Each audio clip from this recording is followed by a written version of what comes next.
Assalamualaikum warahmatullahi wabarakatuh. Perkenalkan, nama saya Anggi Dwi Anggraini dengan NIM 0701213206. Di sini saya akan sedikit membahas mengenai pengenalan MySQL. Apa itu MySQL? Website dan aplikasi berbasis mobile memerlukan database server untuk menampung informasi yang banyak. Contohnya dari segi URL, username, password, informasi user, dan lain-lain. MySQL adalah sebuah DBMS (Database Management System) menggunakan perintah SQL (Structured Query Language) yang banyak digunakan saat ini dalam membuat aplikasi berbasis website. MySQL dibagi menjadi dua lisensi. Pertama adalah free software, di mana perangkat lunak dapat diakses oleh siapa saja.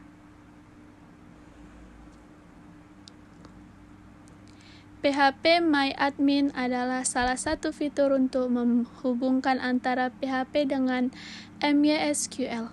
Fungsi MySQL secara garis besar, fungsi dari MySQL adalah untuk membuat dan mengelola database pada sisi server yang membuat berbagai informasi dengan menggunakan bahasa SQL.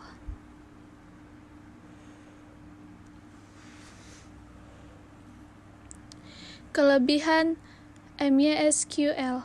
Berikut ini merupakan beberapa kelebihan MySQL, diukur dari segi penggunaan dan fitur yang dimiliki. 1. Bersifat open source. 2. Mendukung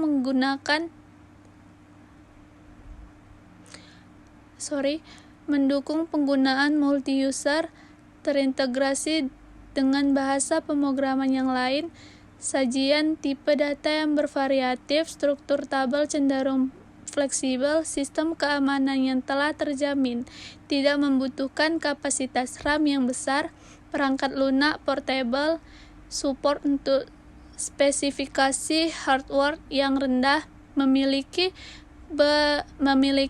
performa yang baik.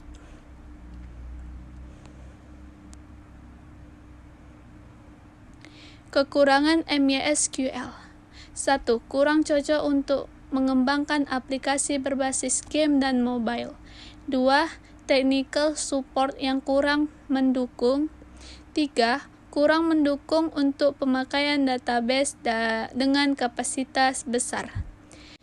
Materi selanjutnya akan dijelaskan oleh teman saya. DDL, Data Definition Language, sebuah bahasa yang digunakan untuk mendefinisikan pendefinisian data. DDL juga terdiri dari perintah-perintah untuk membentuk, mengubah, menghapus tabel, serta kolom-kolom dan tipe data. Dalam Orange, ada beberapa jenis perintah DDL dalam Orange: create, alter, drop, rename, truth, dan comment. Dalam mengeksekusi query database juga ada DDL compiler. Tugasnya merubah perintah DDL menjadi kumpulan tabel berisi data. DDL create table digunakan untuk membuat tabel. Sintaks umumnya sebagai berikut. Nah, ini dia contoh query create table. Contoh query create table yang menampilkan tabel dan mendeskripsikan tabel. Kemudian ada DDL create user. Query digunakan untuk membuat user. Sintaks umumnya sebagai berikut. Nah, ini ada contohnya. DDL create view tidak menyiapkan data secara fisik, biasanya berupa hasil query dari dalam sebuah data. DDL create trigger, sebuah objek dalam database. DDL alter table, perintah alter digunakan untuk mengubah struktur table dalam sebuah database. DDL alter table drop column berguna untuk menghapus kolom klausa.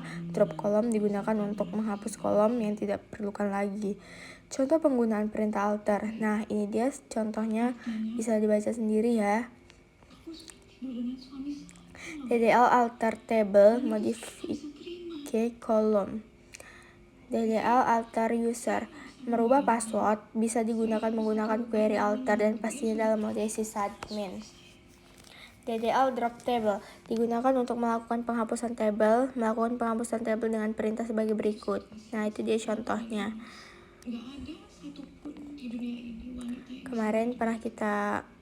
Kemarin sudah kita lakukan praktek tentang drop table.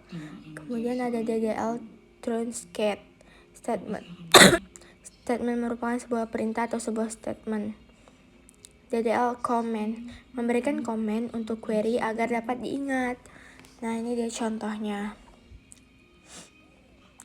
DDL sangatlah kunci dalam suatu basis data dan wajib dimengerti dalam hal penulisannya juga biasanya vendor penulis. Saya Cemira Nadia. Di sini saya akan menjelaskan tentang Data Manipulation Language atau DML, yang artinya mengolah data di dalam tabel pada basis data. Untuk menjelaskannya, saya akan menjelaskan pertama pengertiannya. Pengertian dari DML atau Data Manipulation Language merupakan sekelompok perintah SQL yang mempunyai fungsi untuk mengolah data di dalam pada tabel sebuah basis data. Mengelola tersebut dengan artinya menambahkan, masukkan, menampilkan, mengubah, dan menghapus. DML juga mempunyai beberapa perintah dan fungsi. Yang pertama ada namanya insert. Insert berfungsi untuk memasukkan atau menginputkan data dalam tabel. Yang kedua ada select. Select berfungsi untuk menampilkan data di dalam tabel pada basis data. Yang ketiga ada update. Update ini berfungsi untuk mengubah data yang ada dalam tabel. Yang keempat ada delete. Delete ini berfungsi untuk menghapus data yang ada di dalam tabel. Yang pertama saya akan menjelaskan perintah insert. Perintah insert berfungsi untuk memasukkan data ke dalam tabel yang ada dalam suatu database, di mana tidak harus mengikuti urutan file dari struktur tabel ataupun menginput seluruh file yang ada pada tabel tapi setiap file yang diinputkan mengikuti urutan file yang diset. Berikut cara penulisannya.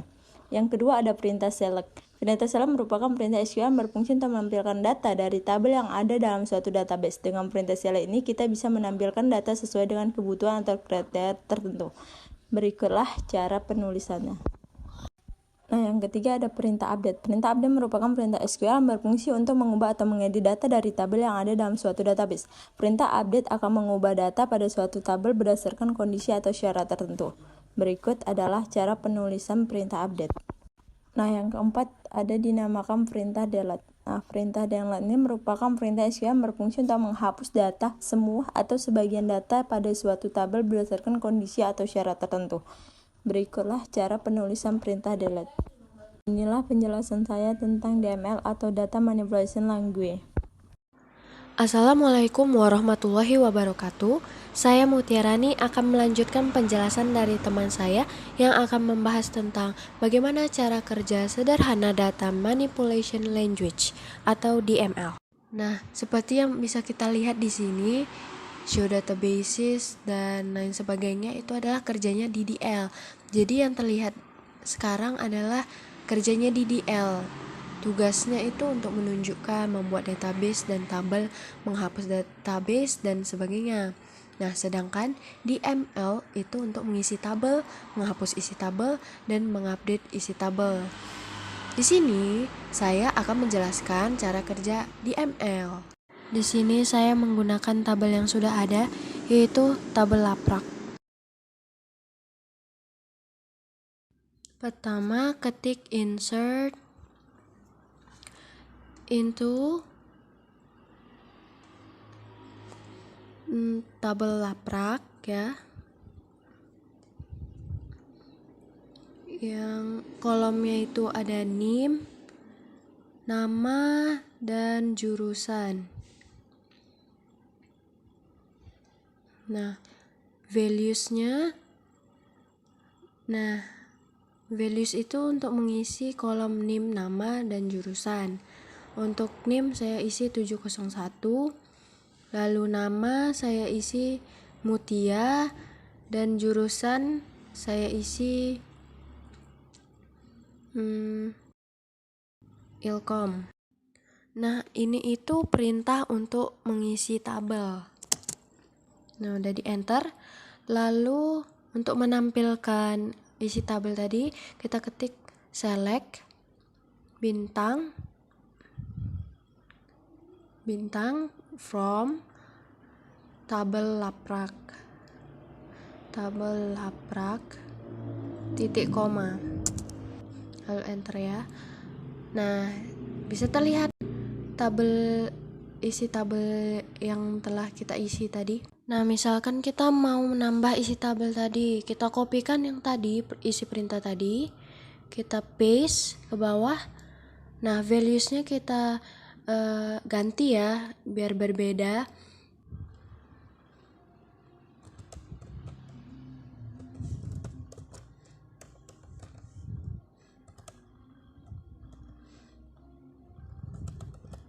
Ini bisa diisi sesuai kebutuhan kita ya. Mau berapa banyak isi tabelnya bisa memakai perintah ini. Nah, lalu titik koma lagi, enter. Sudah oke. Lalu untuk menampilkan isi tabelnya lagi, ketik select bintang from tabel laprak, titik koma, enter. Nah, seperti inilah tampilan sesudah kita tambah isi tabel. Nah, selanjutnya bagaimana cara kita menghapus isi tabel? Kita ketik delete from tabel laprak where name sama dengan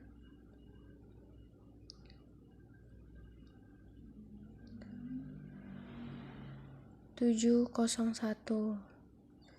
Misalkan kita menghapus yang bagian isi tabel dengan NIM 701 ya. Nah, enter, oke. Lalu kita tampilkan lagi isi tabelnya, select bintang from tabel laprak. Ingat ya perintahnya. Oke. Nah, inilah dia setelah dihapus. Nah, sekarang bagaimana cara kita mengupdate-nya? Ketikkan update tabel laprak, set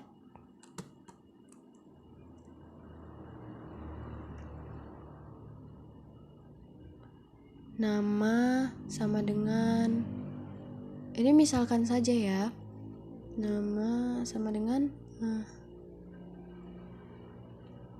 Taya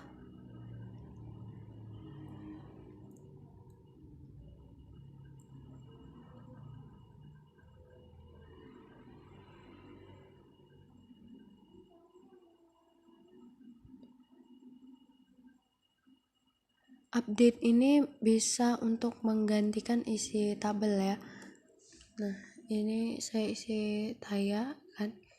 Lalu where name sama dengan 702. Nah, nanti 702 akan berubah harusnya. Kita lihat. Kita ketik lagi select bintang from tabel laprak.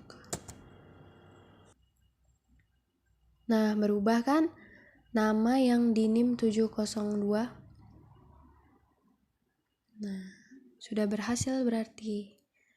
Nah, sekian dari saya. Itu saja yang dapat saya sampaikan. Semoga bermanfaat. Terima kasih. Assalamualaikum warahmatullahi wabarakatuh. Perkenalkan, saya Islaya Nuriski dari kelompok 4. Saya akan membahas tentang materi terakhir, yaitu relasi. Langsung kita masuk ke pengertian relasi. Yang pertama ada pengertian relasi. Relasi merupakan hubungan yang terjadi pada suatu tabel dengan tabel lainnya, yang mempresentasikan hubungan antar objek di dunia nyata dan berfungsi untuk mengatur operasi suatu database. Lalu ada sifat-sifat relasi yang memiliki 7 sifat, yaitu 1. Relasi memiliki nama yang berbeda satu sama lain dalam skema relasional. 2. Setiap sel dari relasi memiliki satu nilai anatomik. 3. Setiap nilai atribut memiliki nama yang berbeda. 4. Nilai satu atribut dari domain yang sama. 5. Setiap tabel pasti berbeda dan tidak ada tabel duplikasi. 6. Urutan atribut tidak memiliki makna. Dan yang terakhir, urutan tabel tidak mempunyai makna secara teoritis. Sekarang kita masuk ke tipe-tipe relasi. Tipe relasi dapat dibagi menjadi dua, yaitu menurut Connolly and Beck. Menurut Connolly, relationship type merupakan suatu rangkaian asosiasi yang menjelaskan satu atau lebih jenis entitas yang berpartisipasi. Menurut Beck, relationship occurrence suatu hubungan yang unik di mana dapat diidentifikasi dengan melihat satu kejadian dari setiap jenis entitas yang berpartisipasi. Nah, untuk jelasnya, relasi one-to-one adalah relasi di mana setiap satu baris pada tabel 1 hanya berhubungan dengan satu baris data tabel di data tabel 2. Artinya masing-masing hanya memiliki satu hubungan saja. Biasanya relasi seperti ini digunakan pada relasi pengguna dan user login, di mana satu pengguna hanya memiliki satu akun untuk login, dan satu akun login hanya dimiliki oleh satu pengguna. Nah, pada kasus one-to-many ini, kita perlu untuk memberikan akses pada satu tabel kuat di mana satu tabel tersebutlah yang harus diisi terlebih dahulu, agar data pada tabel kedua bisa menyesuaikan data dari tabel pertama. Contohnya relasi tabel di atas, jika tidak ada dosen, maka tidak ada mata kuliah yang diampu. Sedangkan jika ada mata kuliah tidak ada, dosen bisa mengampu mata kuliah yang lain. Untuk penjelasannya, relasi many-to-many adalah keadaan di mana satu baris dari tabel 1 dapat berhubungan dengan tabel 2, dan satu baris dari tabel kedua dapat berhubungan dengan banyak baris dari tabel pertama. Artinya, kedua tabel masing-masing dapat mengakses banyak data dari tabel lainnya, yang dalam hal ini kita membutuhkan tabel ketiga sebagai perantara tabel 1 dan tabel 2, sebagai tempat untuk menyimpan foreign key dari masing-masing tabel.